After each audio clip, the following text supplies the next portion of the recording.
Bonjour à tous et merci de nous rejoindre dans votre émission Le Miroir de la Société.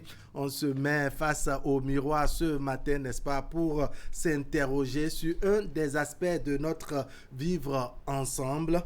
Après le décès de sa femme, il découvre qu'elle avait une liaison avec son père. Que faire?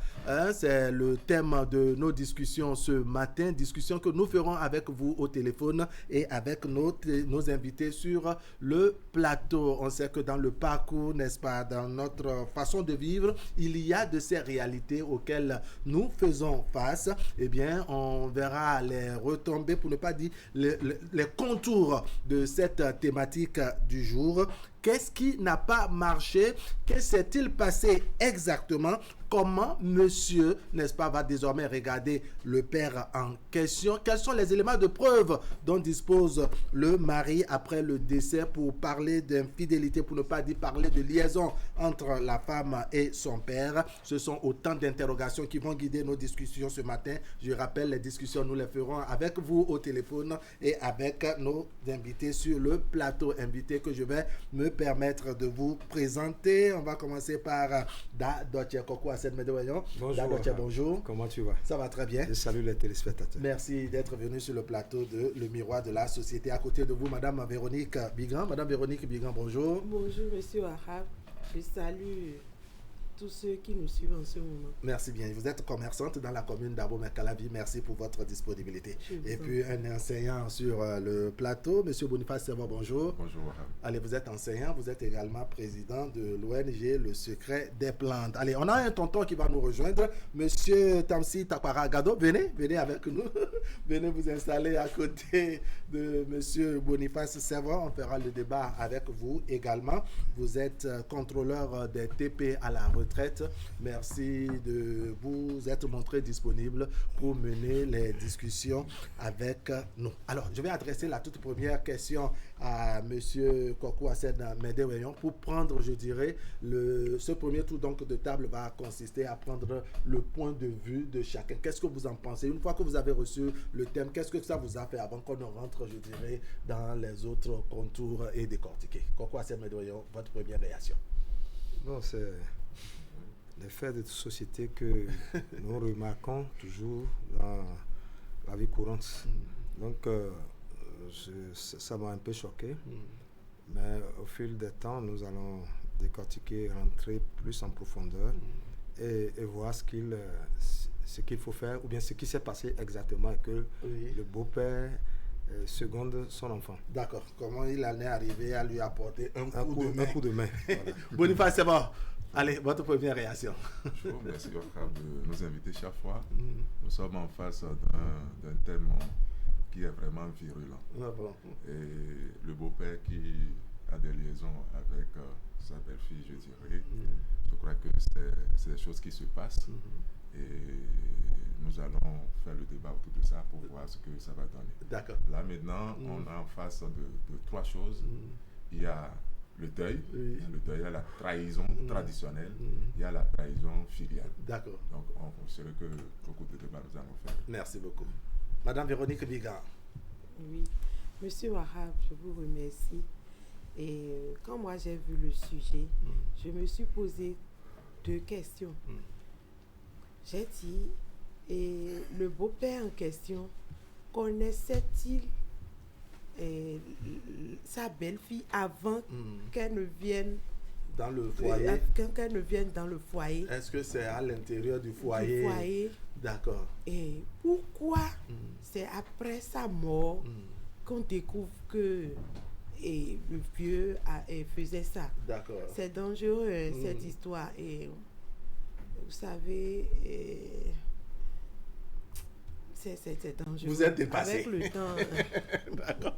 Madame Véronique est déjà dépassée. Au premier coup, on dirait qu'elle a pris KO. Non, vous allez revenir. Ne vous en faites pas. Monsieur Takwara Gado, bonjour. Bonjour. Comment allez-vous? Vraiment, merci d'être venu. Allez, on dit après le décès de sa femme, il découvre qu'elle entretenait une liaison avec son père.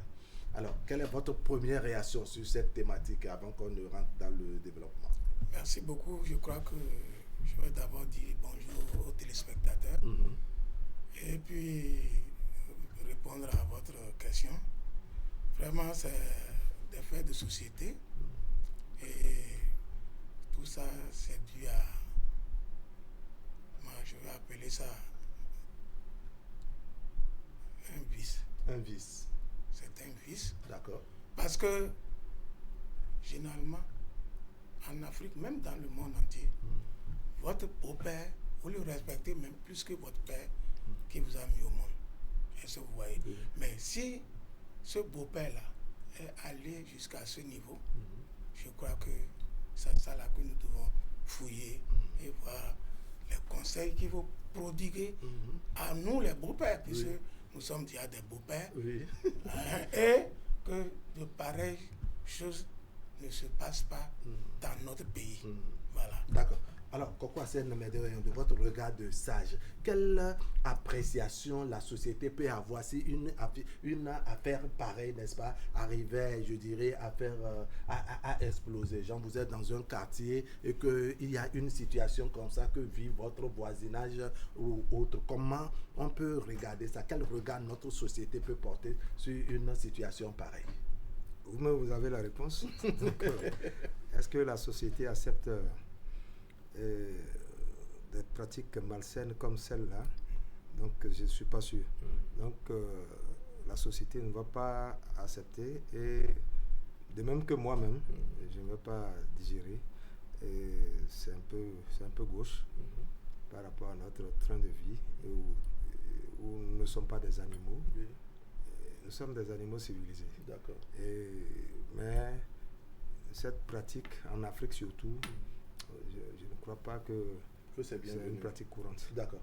Alors, Monsieur Boniface Servon, il y a que de notre éducation en Afrique, au Bénin, on se dit que c'est vraiment une grande maladresse, ce à quoi nous faisons face aujourd'hui. La société a un regard plutôt critique et même violent face à cela, mais on se pose la question, mais qu'est-ce qui ne va pas concrètement ou qu'est-ce qui n'a pas marché quand on sait qu'à l'intérieur, personne n'accepte cela et à l'extérieur également, ça devient même encore plus grave. Néanmoins, on se met dans de pratiques pareilles. On explique ça comment?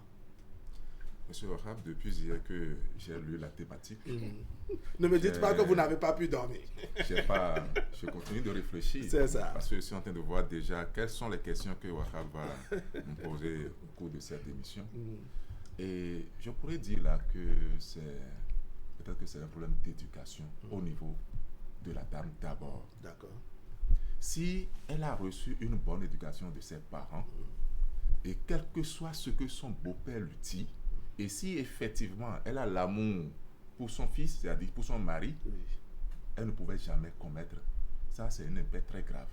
Elle ne pouvait jamais commettre ça. Deuxième chose, est-ce que son mari n'arrive pas à la satisfaire au lit? Est-ce que le mari n'est pas au pays ou bien à cause des missions, des voyages, il n'est pas là? Et puis elle a le manque sexuel, c'est ça qui l'a amené à aller commettre cette bêtise-là. Est-ce que c'est le beau-père qui a mis le bien matériel devant, essayant de la convaincre pour dire, bon, nous sommes ensemble, nous sommes en famille, tu es la femme de mon fils, je pourrais toutefois jouer le rôle que mon fils joue à son absence, et voilà, et puis... Mais est-ce que c'est un rôle vraiment qu'on joue en l'absence du fils ou du frère ou de l'oncle? C'est pas un rôle. Il a le devoir. Est-ce qu'on peut vraiment dans cette mission la substituer, je dirais, ou se substituer au frère, à l'oncle, au père, etc. C'est ça, je vous ai dit indirectement. Oui. Il ne pouvait, là, en aucun cas, il ne pouvait jamais se comporter ainsi. Il est là pour protéger d'abord la dame, c'est-à-dire la femme de son enfant, lui donner l'amour, tout ce qu'il faut. Mais si ses yeux sont allés juste là et aller convaincre la dame, parce que je crois que ce n'est pas pour la première fois elle a dit à la dame a accepté. Peut-être que c'est de fil à aiguille, pas des gestes, pas des trucs là, que la dame a finalement fléchi. Et quand elle a fléchi, ils ont commencé, ils ne pouvaient plus se retrouver. Ils ne pouvaient plus se retourner, j'allais dire.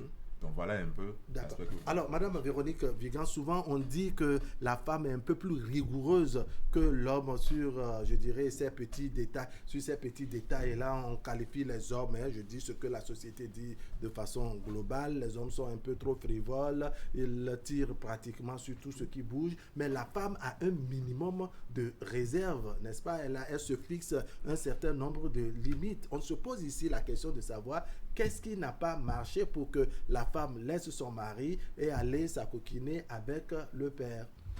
Et pour moi, c'est ce que je disais tout à l'heure. Et est-ce qu'elle connaissait le beau-père avant de venir dans le foyer? Genre s'ils avaient une liaison existait avant qu'elle intègre le foyer. D'accord. Bon. Et secondo, c'est un problème d'éducation qui se pose à ce niveau. Parce que les femmes souvent sont rigoureuses. Celles qui sont rigoureuses dans ces matières-là, cette matière, sont des femmes conscientes. Il y a des inconscientes qui font tout. Elles sont là. Elles ne veulent même pas comprendre le degré de la gravité de la chose. D'accord. C'est des femmes psychopathes, moi je les appelle. Et des criminels. D'accord. Mais cette femme-là qui a commis ça jusqu'à mourir là, et que on n'a pas pu rien suspecter jusqu'à sa mort, celle-là, c'est quelqu'un qui a appris ce métier-là. Oui, vous la trouvez professionnelle en la matière. C'est une professionnelle. D'accord. Alors, monsieur Tapara Gado, il y a madame Véronique Bigan qui soulève un aspect qu'on peut considérer dans le lot des hypothèses qu'on aura à évaluer. Elle s'interroge pour savoir est-ce que la femme et le beau-père se connaissaient avant que la femme n'intègre le foyer du fils. Cet aspect, on se dit, mais quand même, on est en Afrique. Si tant est que le papa avait eu une liaison avec la fille, pourquoi accepter, n'est-ce pas, que son fils se met encore en mariage avec son enfant, avec la fille, que son fils se mette en mariage avec la fille? Non, je crois que cette hypothèse de connaître le papa avant que le fils n'épouse la femme, on va écarter cela. C'est ça. Maintenant. Quelle est l'hypothèse qui vous paraît, vous, plausible? Ce qui me paraît plausible est ceci. Vous voyez, la femme, quoi qu'en soit, tout ce que vous allez lui promettre, si elle ne veut pas que vous allez au sexe, vous, l'homme, vous allez non seulement dépenser inutilement, mais vous allez vous sortir les plus belles phrases de ce monde en amour. Elle vous dira non. C'est ça. Moi, je ne veux pas. Alors, si aujourd'hui, nous avons tendance à amener le tort vers la femme, je dis, c'est un peu jugé de façon, disons, sans écouter les deux parties. Malheureusement, la dame aujourd'hui ne vit pas. Et ce n'est pas quelqu'un d'autre qui a découvert le scénario, c'est le fils lui-même. Donc ça veut dire qu'il n'y a même plus de doute à ce niveau. Maintenant, les questions qu'il faut se poser, c'est que qui est le premier à faire le pas? Est-ce que c'est la femme? Est-ce que c'est le beau-père? Voilà des questions qu'on se posera. Ensuite, vivent-ils ensemble? Ou bien est-ce que le jeune couple vit à part et que le beau-père, donc le père du mari, vit aussi à part? C'est ça. Toute cette question-là. Est-ce que c'est en rendant visite à son beau-père que ça se passe? Ou le fils a construit, ou le papa a construit. Le papa vit avec son enfant et sa femme. Voilà des questionnements. Mais au-delà de tout cela, le moral, c'est que votre enfant, sa femme, et vous, le papa, vous savez que ça, c'est la femme de mon fils. Et quoi qu'en soit, le comportement que cette dernière va avoir vis-à-vis de vous, beau-père, pour vous conduire jusqu'à tenir de rapports sexuels avec elle, je crois que notre société n'admet pas ça. Nos traditions n'admettent pas ça. Et même ce père-là qui se comporte comme ça va se lever et aller à la mosquée pour dire qu'il va prier. Il ira à l'église pour dire qu'il va prier. Il veut prier quel Dieu? dans ce cas-là, il peut prier d'accord. quel Dieu. Alors, Koko Hassen Medouen, qu'est-ce qui n'a pas marché selon vous? Qu'est-ce qui peut conduire, je dirais, un beau-père? Parce que en termes d'expérience, de réalité de la vie, de la connaissance de la vie, qu'on soit dans un milieu musulman, dans un milieu du christianisme, même dans un milieu endogène que vous maîtrisez très bien, on se dit c'est quand même le beau-père, il a une certaine expérience de la vie et il devrait savoir qu'une telle pratique n'est pas bienvenue. On se pose alors la question, qu'est-ce qui n'a pas marché? Qu'est-ce qui a conduit, je dirais, la fille et le père à cette extrémité? Qu'est-ce qui l'a conduit à cette extrémité? Oui. Bon, vous avez, il y a un problème au niveau de l'homme quand l'homme l'homme consomme des stupéfiants. Est-ce que vous voyez? Consomme des stupéfiants et il agit autrement. Et peut-être, ça dit, j'aborde cet aspect. Il y a deux aspects. J'aborde cet aspect et je suis en train d'aborder encore l'aspect spirituel. D'accord. Si peut-être le monsieur a envoûté la femme. D'accord. Le monsieur peut parler du père. Je parle du père. D'accord. L'a envoûté avant de l'atteindre. D'accord. Puisque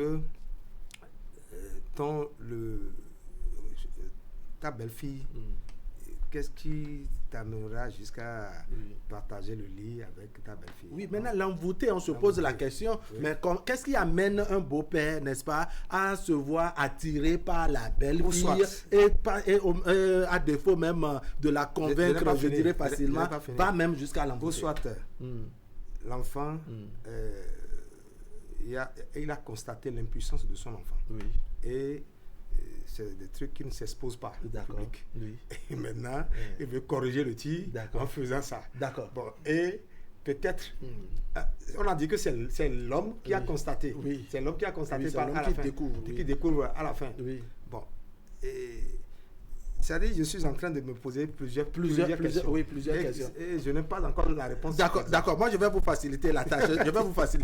Tout à l'heure. Monsieur Servo, il y a un aspect que relève Monsieur Koko Hassen Medouen. Le père découvre l'impuissance, l'incapacité donc de son fils peut-être à procréer, à s'occuper de sa femme. S'il ne veut pas que cela soit exposé, ça veut dire qu'on devrait s'asseoir et en parler, un peu comme on dit, dans l'intimité familiale. Ce qui fait qu'aujourd'hui, même si on parlera même plus de découverte après la mort. Le monsieur se serait montré consentant, n'est-ce pas? Et que bon, c'est une décision prise collégialement au sein de la famille, n'est-ce pas?